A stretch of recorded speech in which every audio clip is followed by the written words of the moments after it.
ನಮಸ್ತೆ ಸ್ನೇಹಿತರೆ, ಸ್ಪರ್ಧಾ ಕಲಿಕೆ ಯೂಟ್ಯೂಬ್ ಚಾನಲ್ಗೆ ಎಲ್ಲರಿಗೂ ಸ್ವಾಗತ ಸುಸ್ವಾಗತ.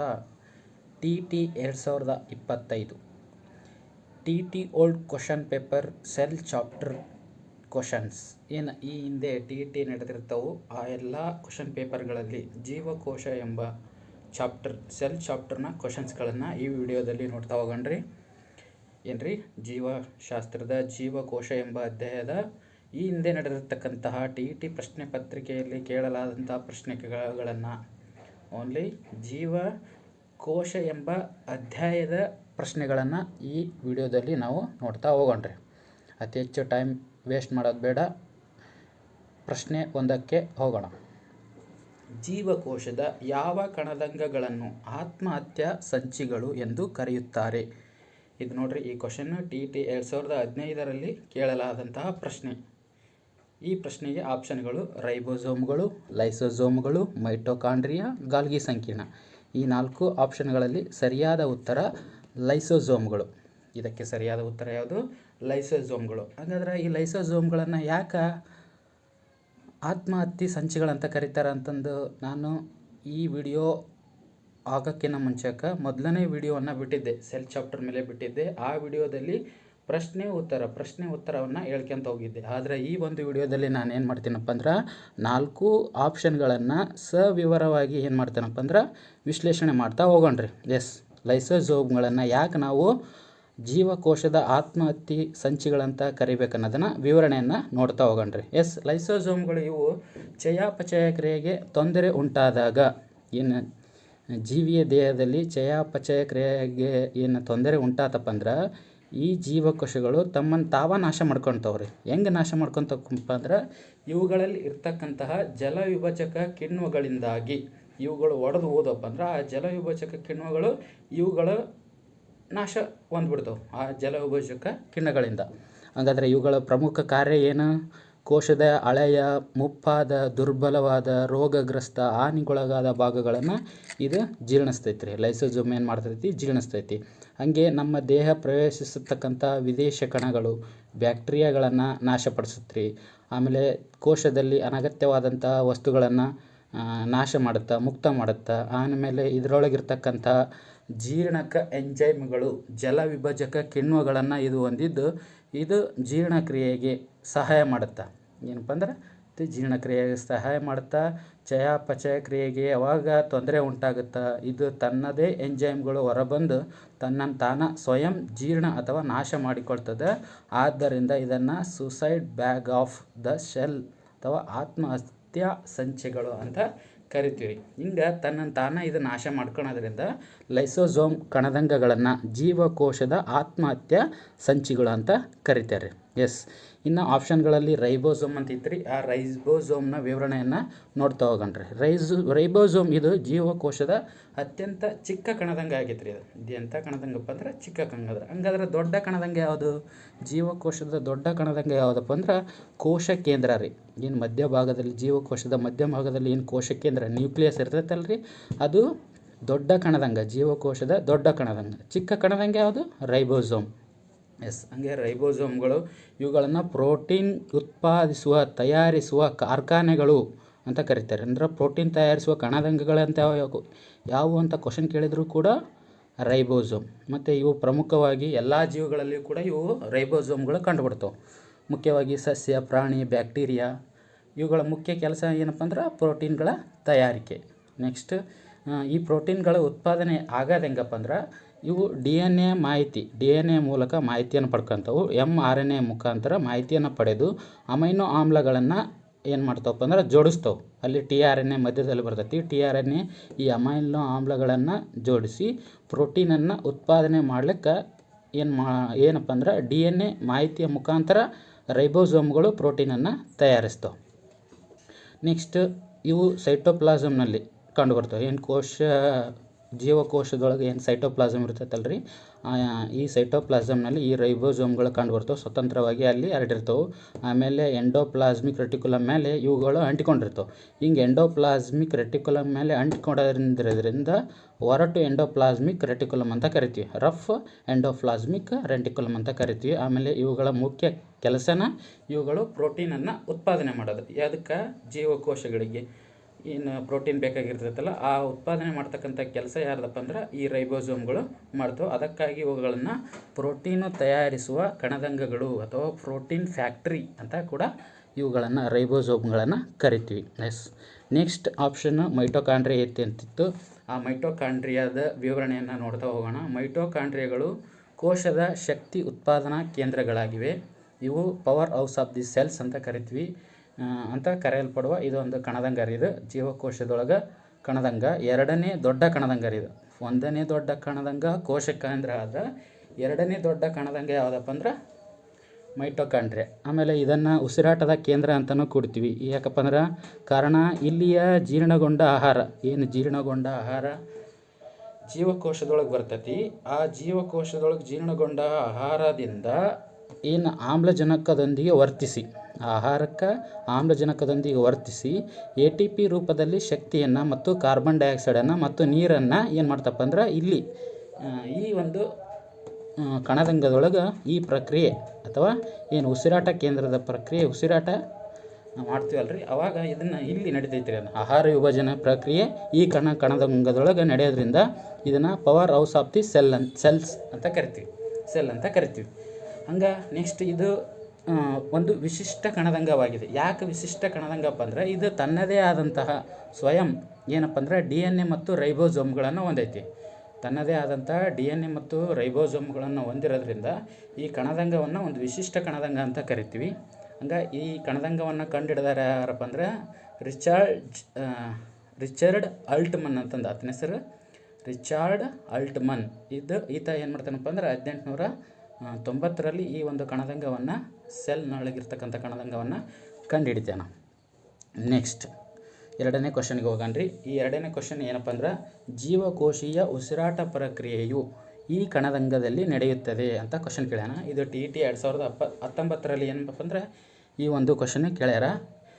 ಆಪ್ಷನ್ಗಳು ರೈಬೋಸೋಮ್ಗಳು, ಮೈಟೋಕಾಂಡ್ರಿಯಾ, ಗಾಲ್ಗಿ ಸಂಕೀರ್ಣ, ರಸದಾನಿಗಳು ಅಂತ ಅದಾವೆ. ಇದಕ್ಕೆ ನಾವು ಉತ್ತರ ಏನಪ್ಪ ಅಂದ್ರೆ ಮೈಟೋಕಾಂಡ್ರಿಯಾ. ಜೀವಕೋಶೀಯ ಉಸಿರಾಟ ಪ್ರಕ್ರಿಯೆಯು ಮೈಟೋಕಾಂಡ್ರಿಯಾ ಕಣದಂಗದಲ್ಲಿ ನಡೀತೈತ್ರಿ. ಏನು ಹಂಗಂದ್ರೆ ನಾವು ಈಗಾಗಲೇ ಮೈಟೋಕಾಂಡ್ರಿಯಾದ ಬಗ್ಗೆ ನೋಡಿವಿ. ಇನ್ನು ಉಳಿದಂಥದ್ದು ಏನು ನೋಡ್ಬೇಕಿತ್ತಪ್ಪ ಅಂದ್ರೆ ನಾವು ಗಾಲ್ಗಿ ಸಂಕೀರ್ಣದ ಬಗ್ಗೆ ನೋಡ್ಬೇಕಿತ್ತು. ಗಾಲ್ಗಿ ಕಾಂಪ್ಲೆಕ್ಸ್ ಅಥವಾ ಗಾಲ್ಗಿ ಆಪ್ಯಾರಟಸ್ ಅಂತ ಇದನ್ನು ಕರಿತೀವಿ.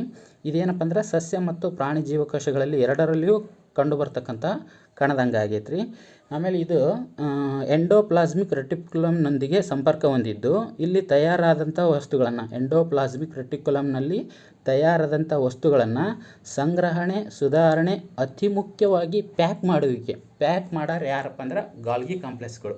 ಈ ಗಾಲ್ಗಿ ಕಾಂಪ್ಲೆಕ್ಸ್ಗಳು ಏನು ಎಂಡೋಪ್ಲಾಸ್ಮಿಕ್ ರೆಟಿಕ್ಯುಲಮ್ನಲ್ಲಿ ತಯಾರಾದಂಥ ವಸ್ತುಗಳನ್ನು ಪ್ಯಾಕ್ ಮಾಡ್ತಕ್ಕಂತಹ ಕಾರ್ಯವನ್ನು ಈ ಗಾಲ್ಗಿ ಸಂಕೀರ್ಣ ಮಾಡ್ತೈತಿ.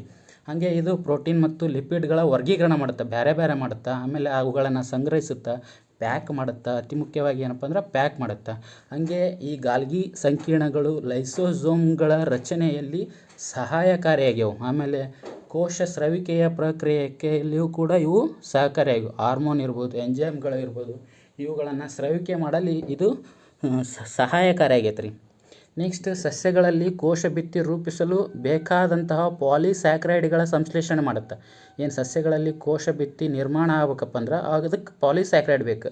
ಆ ಪಾಲಿಸ್ಯಾಕ್ರೈಡನ್ನು ಸಂಶ್ಲೇಷಣೆ ಮಾಡ್ಯಾರ ಯಾರಪ್ಪ ಅಂದ್ರೆ ಈ ಗಾಲ್ಗಿ ಸಂಕೀರ್ಣಗಳು ಅಥವಾ ಗಾಲ್ಗಿ ಕಾಂಪ್ಲೆಕ್ಸ್ಗಳು. ಇದನ್ನು ಕಂಡುಹಿಡಿದಾತನ ಹೆಸರು ಗಾಲ್ಗಿ ಅಥವಾ ಕೆಮಿಲೋ ಗಾಲ್ಗಿ ಅಂತಂದು. ಆ ಕೆಮಿಲೋ ಗಾಲ್ಗಿಯವರ ವಿಜ್ಞಾನಿಯ ಹೆಸರಿನ ಮೇಲೆ ಈ ಒಂದು ಕಣದಂಗವನ್ನು ಗಾಲ್ಗಿ ಸಂಕೀರ್ಣ, ಗಾಲ್ಗಿ ಕಾಂಪ್ಲೆಕ್ಸ್, ಗಾಲ್ಗಿ ಆಪ್ಯಾರಟಸ್ ಅಂತ ಕರಿತೀವಿ. ಇದನ್ನು 1898ರಲ್ಲಿ ಏನು ಮಾಡ್ತಾರಪ್ಪ ಅಂದ್ರೆ ಕೆಮಿಲೋ ಗಾಲ್ಗಿ ಏನು ಮಾಡ್ತಾರಪ್ಪ ಅಂದ್ರೆ ಈ ಒಂದು ಕಣದಂಗವನ್ನು ಸಂಶೋಧನೆ ಮಾಡ್ತಾರೆ. ನೆಕ್ಸ್ಟ್ ಇನ್ನು ಅವುಗಳಲ್ಲಿ ಆಪ್ಷನ್ಗಳಲ್ಲಿ ರಸದಾನಿ ಅಂತ ಇತ್ತು. ಆ ರಸದಾನಿಯ ಬಗ್ಗೆ ಏನಪ್ಪ ಅಂದರೆ ವಿವರಣೆ ಹೀಗಿದೆ. ಈ ರಸದಾನಿಗಳು ವ್ಯಾಕ್ಯೂವಲ್ಸ್. ರಸದಾನಿಗಳು ಕೋಶಗಳಲ್ಲಿರುವ ದ್ರವದಿಂದ ತುಂಬಿರುವ ಕಣದಂಗಾಗೈತಿ. ಅಂದರೆ ಇದರಲ್ಲಿ ನೀರಿನಂಥ ಪದಾರ್ಥದಂಥ ವಸ್ತು ಈ ರಸದಾನಿಗಳಲ್ಲಿ ತುಂಬಿರ್ತೈತಿ. ಈ ರಸದಾನಿಗಳ ಸಸ್ಯ ಜೀವಕೋಶದಲ್ಲಿ ದೊಡ್ಡದಾಗಿ ಕಂಡು ಬರ್ತೈತಿ. ಪ್ರಾಣಿ ಜೀವಕೋಶಗಳಲ್ಲಿ ಚಿಕ್ಕವಾಗಿ ಕಂಡು ಬರ್ತವೆ. ಆಮೇಲೆ ಎಲ್ಲ ಕಡೆ ವಿಸ್ತರಿಸಿರ್ತವೆ, ಭಾಳಷ್ಟು ಕಂಡು ಬರ್ತವೆ. ಇದರೊಳಗೆ ಪ್ರಾಣಿ ಜೀವಕೋಶಗಳು. ಆದರೆ ಸಸ್ಯ ಜೀವಕೋಶದೊಳಗೆ ದೊಡ್ಡದಾಗಿ ಒಂದೇ ಒಂದು ರಸದಾನಿ ಕಂಡು ಬರುತ್ತೆ, ಅದ್ರ ದೊಡ್ಡದಿರ್ತೈತಿ. ಹಾಗೆ ನೆಕ್ಸ್ಟು ಈ ರಸದಾನಿಗಳ ಕೆಲಸ ನೋಡ್ಬೇಕಪ್ಪ ಅಂದ್ರೆ ನೀರು, ಲವಣ, ಸಕ್ಕರೆ, ಅನಗತ್ಯ ಪದಾರ್ಥ ಇತ್ಯಾದಿಗಳನ್ನು ಇದೇನು ಮಾಡುತ್ತಪ್ಪ ಅಂದ್ರೆ ಸಂಗ್ರಹಿಸುತ್ತೆ. ಕೋಶದ ಆಕಾರ ಮತ್ತು ಒತ್ತಡವನ್ನು ಕಾಪಾಡುತ್ತೆ. ಹಾನಿಕಾರಕ ಅಥವಾ ಕಸದ ಪದಾರ್ಥಗಳನ್ನು ಬೇರ್ಪಡಿಸಲು ಅಥವಾ ಬೇರೆಡೆ ಇರಿಸುತ್ತದೆ. ಹಾಗೆ ಸಸ್ಯಗಳ ವೃದ್ಧಿ ಮತ್ತು ಉಬ್ಬುವಿಕೆಗೆ ಇವು ಸಹಕಾರಿ. ಇದು ಒಂದೇ ಒಂದು ಪದರದಿಂದ, ಇದರ ಪದರವನ್ನು ನಾವು ಟೋನೋಪ್ಲಾಸ್ಟ್ ಅಂತ ಕರಿಬೇಕು. ಏನಂತ ಕರಿಬೇಕು? ಟೋನೋಪ್ಲಾಸ್ಟ್ ಅಂತ ಕರಿಬೇಕು. ನೆಕ್ಸ್ಟ್ ಇದರೊಳಗೆ ಕೋಶರಸ ತುಂಬಿರ್ತೈತಿ. ಆ ಕೋಶರಸ ನೀರು ಮತ್ತು ಕರಗಿದ ಪದಾರ್ಥಗಳಿಂದ ತುಂಬಿಕೊಂಡಿರ್ತೈತಿ. ಎಸ್. ನೆಕ್ಸ್ಟ್ ಕ್ವಶನ್ ಹೀಗಿದೆ: ಮಾನವನ ಜೀವಕೋಶದಲ್ಲಿ ಕಂಡುಬರುವ ಪಾಲಿಮರ್ ಯಾವುದು? TET 2019ರಲ್ಲಿ ಕೇಳಲಾದಂತಹ ಪ್ರಶ್ನೆ. 1ನೇ ಆಪ್ಷನ್ ಮೈಟೊಕಾಂಡ್ರಿಯಾ, 2ನೇ ಆಪ್ಷನ್ DNA, 3ನೇ ಆಪ್ಷನ್ ಗಾಲ್ಗಿ ಸಂಕೀರ್ಣ, 4ನೇ ಆಪ್ಷನ್ ರೈಬೋಸೋಮ್. ಇದಕ್ಕೆ ಸರಿಯಾದಂಥ ಉತ್ತರ DNA. ಆದರೆ ಏನು DNA ಅಂದ್ರೇನು? Deoxy ribonucleic acid. ಏನು DNA ಅಂದ್ರೆ? Deoxy ribonucleic acid. ಇದು ಎಲ್ಲ ಜೀವಿಗಳಲ್ಲಿ ಅನುವಂಶೀಯ ಲಕ್ಷಣಗಳನ್ನು ನಿಯಂತ್ರಿಸುವ ಜನ್ಯ ಪದಾರ್ಥ, ಜೆನೆಟಿಕ್ ಮಟೀರಿಯಲ್ ಆಗೈತ್ರಿ ಇದು. DNA ಅನ್ನೋದು ಒಂದು ಜೆನೆಟಿಕ್ ಮಟೀರಿಯಲ್. ಅನುವಂಶೀಯ ಲಕ್ಷಣಗಳನ್ನು ಇದೇನು ಮಾಡುತ್ತಪ್ಪ ಅಂದ್ರೆ ನಿಯಂತ್ರಿಸುತ್ತೆ. ಇದು ಅನುವಂಶೀಯ ಗುಣಗಳನ್ನು ಒಂದು ಪೀಳಿಗೆಯಿಂದ ಮತ್ತೊಂದು ಪೀಳಿಗೆಗೆ ವರ್ಗಾಯಿಸುತ್ತದೆ. ಕೋಶಕ್ಕೆ ಪ್ರೋಟೀನ್ ತಯಾರಿಕೆಗೆ ಸೂಚನೆಯನ್ನು ಕೊಡುತ್ತೆ. ಯಾವುದಕ್ಕೆ? ರೈಬೋಸೋಮ್ಗೆ ಸೂಚನೆಯನ್ನು ಯಾವ್ದು ಕೊಡ್ತೈತಿ? DNA ಕೊಡ್ತೈತಿ. ಹಾಗೆ ಕೋಶದ ಬೆಳವಣಿಗೆ, ವಿಭಜನೆ, ನಿಯಂತ್ರಣ ಯಾವ್ದು ಮಾಡ್ತೈತಪ್ಪ ಅಂದ್ರೆ DNA ನಿಯಂತ್ರಣ ಮಾಡ್ತೈತಿ. ಇದು ಈ DNAಯು ನ್ಯೂಕ್ಲಿಯಸ್ ಅಥವಾ ಕೋಶ ಕೇಂದ್ರದಲ್ಲಿ ಕಂಡು ಬರ್ತೈತಿ. ಹಂಗೆ ಮೈಟೊಕಾಂಡ್ರಿಯಾಗಳಲ್ಲಿ ಕೂಡ ಕೆಲವು DNAಗಳು ಇರ್ತವೆ. ಈ DNAಯನ್ನು ಕಂಡುಹಿಡಿದವರು ವ್ಯಾಟ್ಸನ್ ಮತ್ತು ಕ್ರಿಕ್ ಎಂಬುವರು. ಈ DNA ಸುರುಳಿ ಆಕಾರದ DNAಗಳು ಕಂಡು ಬರ್ತವೆ. 1953ರಲ್ಲಿ ಏನು ಮಾಡ್ತಾರಪ್ಪ ಅಂದ್ರೆ ಈ ಒಂದು DNAವನ್ನು ವ್ಯಾಟ್ಸನ್ ಮತ್ತು ಕ್ರಿಕ್ ರವರು ಕಂಡುಹಿಡಿತಾರೆ. ಎಸ್. ಹಂಗಾದ್ರೆ ನೆಕ್ಸ್ಟ್ ಕ್ವಶನ್ಗೆ ಹೋಗೋಣ. TET 2022ರಲ್ಲಿ ಕೇಳಲಾದಂಥ ಪ್ರಶ್ನೆ: ಈ ಕೆಳಗಿನವುಗಳನ್ನು ಹೊಂದಿಸಿ ಬರೆಯಿರಿ. ನಾವೇನು ನೋಡಿವಿ? ಮೈಟೊಕಾಂಡ್ರಿಯಾ ನೋಡಿವಿ, ಕ್ಲೋರೋಪ್ಲಾಸ್ಟ್ ಒಂದು ನೋಡಿಲ್ಲ, ಲೈಸೋಸೋಮ್ ಕೂಡ ನೋಡಿವಿ. ಮೈಟೊಕಾಂಡ್ರಿಯಾ ಇಲ್ಲಿ ಎ ಪಾರ್ಟ್ ಒಳಗೆ ಮೈಟೊಕಾಂಡ್ರಿಯಾ, ಕ್ಲೋರೋಪ್ಲಾಸ್ಟ್, ಲೈಸೋಸೋಮ್ ಅಂತ ಕೊಟ್ಟಾನ. ಬಿ ಪಾರ್ಟ್ ಒಳಗೆ ಕೋಶದ ಆತ್ಮಹತ್ಯೆ ಸಂಚಿ, ಕೋಶದ ಶಕ್ತಿ ಕೇಂದ್ರ, ದ್ಯುತಿ ಸಂಶ್ಲೇಷಣಾ ಕೇಂದ್ರ ಅಂತ ಕೇಳೋಣ. ಕೆಳಗೆ ಆಪ್ಷನ್ಗಳು ಕೊಟ್ಟಾನ: 1B 2A 3C, 1B 2C 3A 1A, 2C 3B 1A 2B 3C. ನಮ್ಗೆ ಉತ್ತರ ಈಗಾಗಲೇ ಇದಕ್ಕೆ ಗೊತ್ತೈತಿ. ಮೈಟೊಕಾಂಡ್ರಿಯಾಗಳನ್ನು ನಾವು ಕೋಶದ ಶಕ್ತಿ ಕೇಂದ್ರ ಅಂತ ಕರಿಬೇಕು. 1B ಆಗೈತಿ. 1Bಗೆ ಎಷ್ಟು ಅದಾವೆ? ಆಪ್ಷನ್ 2 ಅದಾವು. ಹಂಗಂದ್ರೆ ಮುಂದಿನ ನೋಡೋಣ. ಕ್ಲೋರೋಪ್ಲಾಸ್ಟನ್ನು ಏನಂತ ಕರಿತೀವಿ? ಕೋಶದ ಆತ್ಮಹತ್ಯೆ ಸಂಚಿ ಅಲ್ಲ, ಅದು ಲೈಸೋಸೋಮು. ಆದರೆ ಕ್ಲೋರೋಪ್ಲಾಸ್ಟ್ ದ್ಯುತಿ ಸಂಶ್ಲೇಷಣೆ ಕಾರ್ಯವನ್ನು ಮಾಡುತ್ತೆ, ದ್ಯುತೀಯ ಸಂಶ್ಲೇಷಣೆ ಕೇಂದ್ರ ಆಗೈತಿ. ಹಾಗಾದರೆ 2C. ಎಸ್. ಇದಕ್ಕೆ ಬಿ ಆಪ್ಷನ್ ಸರಿಯಾದ ಉತ್ತರ. ಹಂಗೆ ಅಂದ್ರೆ ಲೈಸೋಸೋಮ್ಗಳು ಕೋಶದ ಆತ್ಮಹತ್ಯೆ ಸಂಚಿ. 3C. ಹಾಗಾದ್ರೆ ಏನು ವಿವರಣೆ ನೋಡೋಣ. ಪ್ಲಾಸ್ಟಿಡ್ಗಳು ಅಂದರೆ ಏನಂತಂದು ನೋಡ್ಬಿಡೋಣ. ಪ್ಲಾಸ್ಟಿಡ್ಗಳು ಇದು ಸಸ್ಯ ಜೀವಕೋಶಗಳಲ್ಲಿ ಮಾತ್ರ ಕಂಡು ಬರ್ತಕ್ಕಂತಹ ಕಣದಂಗಗಳು. ಇವುಗಳಲ್ಲಿ 3 ರೀತಿಯಾದಂತಹ ಪ್ಲಾಸ್ಟಿಡ್ಗಳನ್ನು ನಾವು ನೋಡ್ಬೋದು. ಏನು? 1ನೇದು ಕ್ಲೋರೋಪ್ಲಾಸ್ಟ್, 2ನೇದು ಲ್ಯೂಕೋಪ್ಲಾಸ್ಟ್, 3ನೇದು ಕ್ರೋಮೋಪ್ಲಾಸ್ಟ್. ಹಂಗಂದ್ರೆ ಈ 3 ವಿಧಗಳಿಗೆ ಏನು ಕಾರಣ? ಕ್ಲೋರೋಪ್ಲಾಸ್ಟ್ ಹೊಂದಿರತಕ್ಕಂಥ ಅಂದರೆ ಕ್ಲೋರೋಪ್ಲಾಸ್ಟ್ ಅಂದರೆ ಕ್ಲೋರೋಫಿಲ್ ಅಂದರೆ ಹಸಿರು ವರ್ಣಕವನ್ನು ಇವು ಹೊಂದಿರ್ತವೆ. ಯಾವ ಕ್ಲೋರೋಪ್ಲಾಸ್ಟ್ಗಳಲ್ಲಿ ಕ್ಲೋರೋಫಿಲ್ ಅಥವಾ ಹಸಿರು ವರ್ಣಕವನ್ನು ಹೊಂದಿದ್ರೆ ಅವುಗಳನ್ನು ಕ್ಲೋರೋಪ್ಲಾಸ್ಟ್ಗಳಂತ ಕರಿಬೇಕು. ಇನ್ನು ಲ್ಯೂಕೋಪ್ಲಾಸ್ಟ್ಗಳು ಯಾವುದೇ ರೀತಿಯಾದಂಥ ವರ್ಣಕಗಳನ್ನು ಹೊಂದಿಲ್ಲ, ಅವು ಬಿಳಿ ಅಥವಾ ಯಾವುದೇ ಬಣ್ಣವನ್ನು ಹೊಂದಿರತಕ್ಕಂತಹ ಪ್ಲಾಸ್ಟ್ಗಳು ಲ್ಯೂಕೋಪ್ಲಾಸ್ಟ್ಗಳು. ಆದರೆ ಕ್ರೋಮೋಪ್ಲಾಸ್ಟ್ ಅನ್ನೋದು ಹಸಿರು ಬಣ್ಣವನ್ನು ಹೊರತುಪಡಿಸಿ ಬೇರೆ ಇತರೆ ಬಣ್ಣಗಳಿಗೆ ಕಾರಣವಾಗಿರ್ತಕ್ಕಂಥ ಪ್ಲಾಸ್ಟಿಡ್ಸ್ಗಳು, ಅವುಗಳನ್ನು ಕ್ರೋಮೋಪ್ಲಾಸ್ಟ್ಗಳಂತ ಕರಿತೀವಿ. ಅವುಗಳು ಸಸ್ಯಗಳಲ್ಲಿರ್ತಕ್ಕಂಥ ಹಣ್ಣುಗಳು ಅಥವಾ ತರಕಾರಿಗಳ ಬಣ್ಣಗಳಿಗೆ ಕಾರಣವಾಗಿರ್ತಕ್ಕಂತಹ ಪ್ಲಾಸ್ಟ್ಗಳು ಯಾವಪ್ಪ ಅಂತ ಕೇಳಿದ್ರೆ ಕ್ರೋಮೋಪ್ಲಾಸ್ಟ್ಗಳು. ಇಲ್ಲಿ ಕೇಳ್ಯಾರ ಈಗ ನಮ್ಗೆ ಕ್ಲೋರೋಪ್ಲಾಸ್ಟ್. ಈ ಕ್ಲೋರೋಪ್ಲಾಸ್ಟ್ಗಳು ಏನಪ್ಪ ಅಂದ್ರೆ ಪ್ಲಾಸ್ಟಿಡ್ಗಳಲ್ಲಿ ಕಂಡುಬರ್ತವೆ. ಪ್ಲಾಸ್ಟಿಡ್ನ ವಿಧಗಳು. ಸಸ್ಯಗಳಲ್ಲಿ ವಿಶಿಷ್ಟ ಕಣದಂಗಗಳಾಗಿವೆ ಪ್ಲಾಸ್ಟಿಡ್ಗಳು. ಇವು ತನ್ನದೇ ಆದಂತಹ DNA ಮತ್ತು ರೈಬೋಸೋಮ್ಗಳು ಹೊಂದಿವೆ. ಸಸ್ಯಗಳಲ್ಲಿ ತನ್ನದೇ ಆದಂತಹ DNA ಮತ್ತು ರೈಬೋಸೋಮ್ಗಳನ್ನು ಹೊಂದಿರತಕ್ಕಂತಹ ವಿಶಿಷ್ಟ ಕಣದಂಗ ಯಾವುದಪ್ಪ ಅಂದ್ರೆ ಪ್ಲಾಸ್ಟಿಡ್ಗಳು. ಪ್ರಾಣಿ ಜೀವಕೋಶದಲ್ಲಿ ತನ್ನದೇ ಆದಂತಹ DNA ಮತ್ತು ರೈಬೋಸೋಮ್ಗಳನ್ನು ಒಳಗೊಂಡಂತಹ ಕಣದಂಗ ಅಂತ ಯಾವುದಂತ ಕೇಳಿದ್ರೆ ಮೈಟೊಕಾಂಡ್ರಿಯಾ. ಹಂಗೆ ಕ್ಲೋರೋಫಾಸ್ಟ್ಗಳು ಸಸ್ಯಗಳಲ್ಲಿ ಮಾತ್ರ ಕಂಡುಬರ್ತವೆ.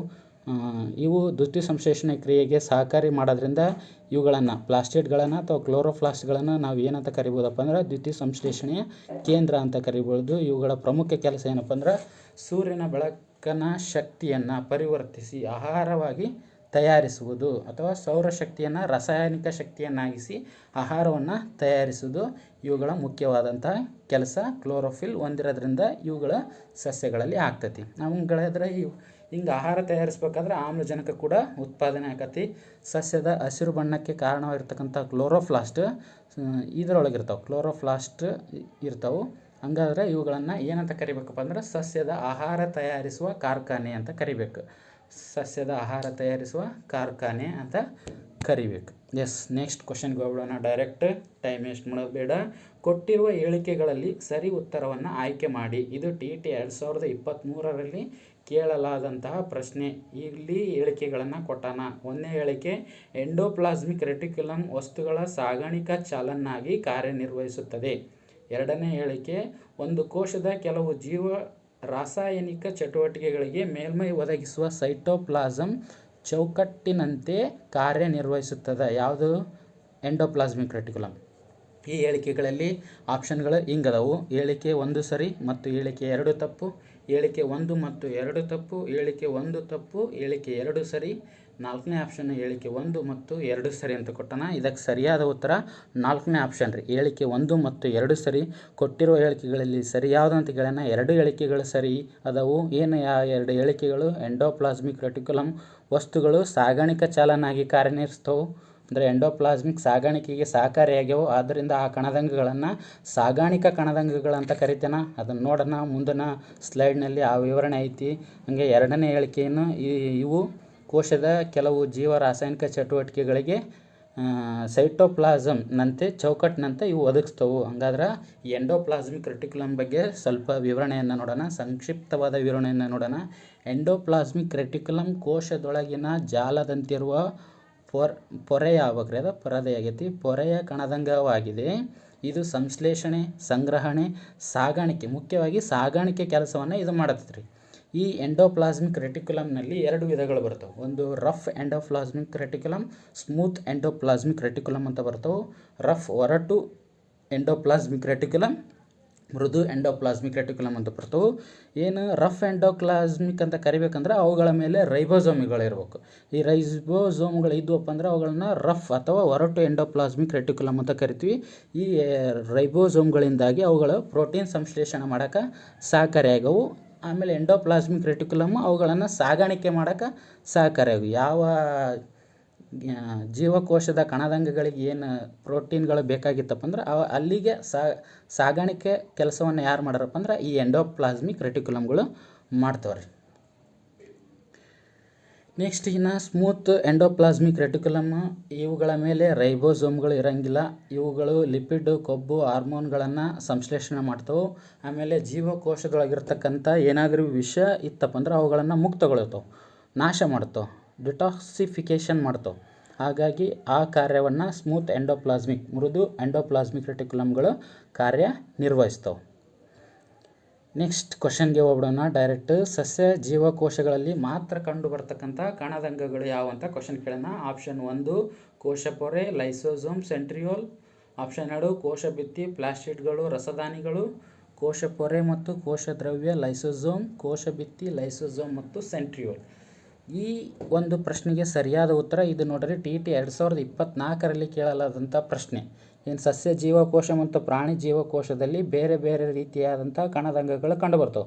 ಸಸ್ಯ ಜೀವಕೋಶದಲ್ಲಿ ಮಾತ್ರ ಕಂಡುಬರ್ತಕ್ಕಂಥ ಕಣದಂಗಗಳು ಬೇರೆ ಅದಾವೆ. ಅವುಗಳ ವಿವರಣೆಯನ್ನು ನೆಕ್ಸ್ಟ್ ನೋಡೋಣಂತ್ರಿ. ಇಲ್ಲಿ ನೋಡ್ರಿ, ಇದಕ್ಕೆ ಸರಿಯಾದ ಉತ್ತರ ಯಾವುದಪ್ಪ ಅಂದ್ರೆ ಕೋಶಭಿತ್ತಿ, ಪ್ಲಾಸ್ಟಿಡ್ಗಳು ಮತ್ತು ದೊಡ್ಡ ರಸದಾನಿ. ದೊಡ್ಡ ರಸದಾನಿ ಕಂಡುಬರೋದು ಎಲ್ಲಪ್ಪ ಅಂದ್ರೆ ಸಸ್ಯ ಜೀವಕೋಶಗಳು. ಇನ್ನು ಪ್ಲಾಸ್ಟಿಡ್ಗಳು ಸಸ್ಯ ಜೀವಕೋಶದಲ್ಲಿ ಮಾತ್ರ ಕಂಡುಬರ್ತಾವೆ ರೀ.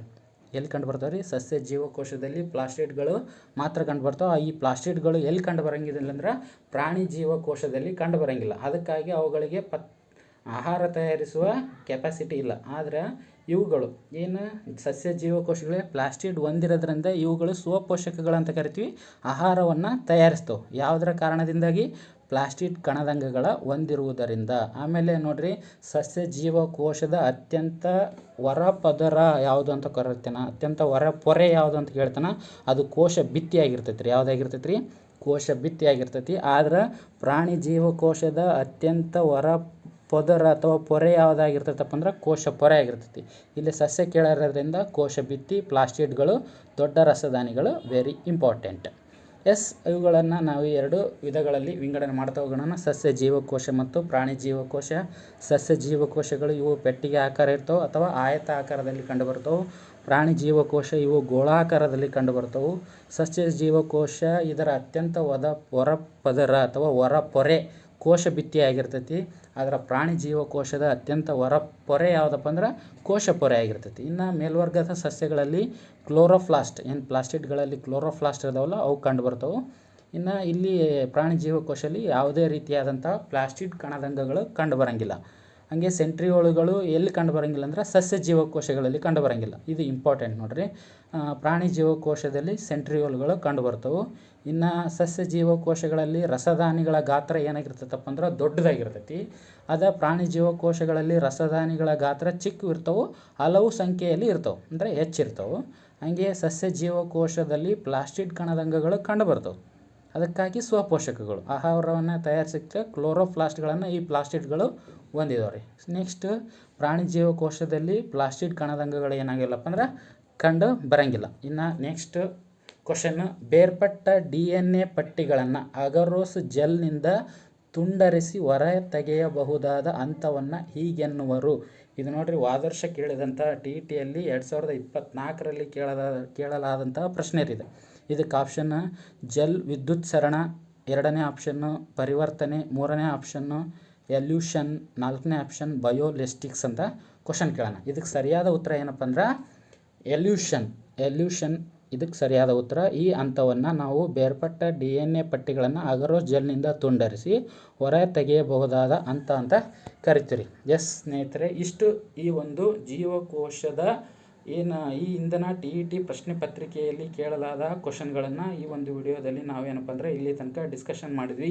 ಸ್ಪರ್ಧಾ ಕಲಿಕೆ ಯೂಟ್ಯೂಬ್ ಚಾನಲ್ಗೆ ಎಲ್ಲರೂ ಲೈಕ್ ಮಾಡಿರಿ. ಈ ಒಂದು ವಿಡಿಯೋ ನಿಮಗೆ ಇಷ್ಟ ಆದ್ರೆ ಕಮೆಂಟ್ ಮಾಡಿರಿ. ನಿಮಗೆ ನೆಕ್ಸ್ಟ್ ಮುಂದಿನ ವಿಡಿಯೋದಲ್ಲಿ ನಾವು ಯಾವ ಅಧ್ಯಾಯದ ಮೇಲೆ ಮುಂದಿನ ವಿಡಿಯೋವನ್ನು ಮಾಡೋಣ ಕಮೆಂಟ್ ಮಾಡಿರಿ. ನಿಮಗೆ ಯಾವುದು ಎಸೆನ್ಷಿಯಲ್ ಐತೆ ಅದನ್ನು ಮುಂದಿನ ವಿಡಿಯೋಗಳಲ್ಲಿ ನಾವು ತರ್ತಕ್ಕಂಥ ಪ್ರಯತ್ನವನ್ನು ಮಾಡ್ತೀವಿ.